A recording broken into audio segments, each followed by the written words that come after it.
Como te decía, que no te había visto y... Hola, ¿cómo te llamas? Dime un rato. Hola, soy Alexa. ¿Y tú? Soy Daira, por cierto. Qué bonita está tu pañoleta. ¿Qué significa? El azul, la noche estrellada.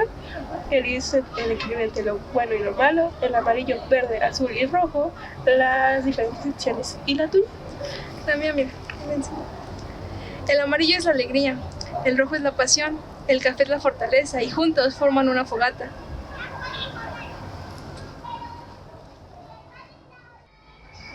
Hablando de fogatas, al rato hay una. ¿Te gustaría ir conmigo? Claro, me encantaría. Y mientras esperamos, ¿te gustaría pasar el tiempo conmigo? Bueno.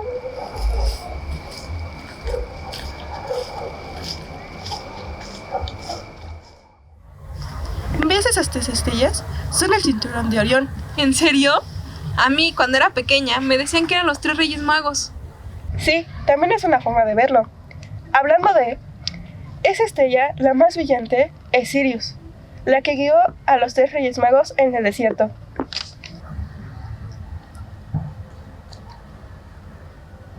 La única estrella más brillante aquí eres tú.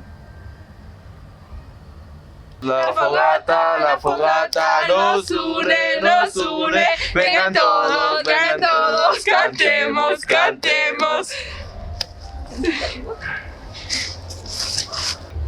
Entonces vendrás al próximo EAS, ¿verdad? Claro, ahí estaré.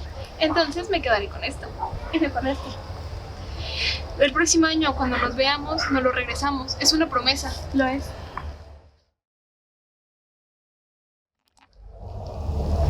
Tengo que irme. Mi camión también unas horas. No, espérate, solo unos minutos más, por favor. Está bien, solo unos minutos más.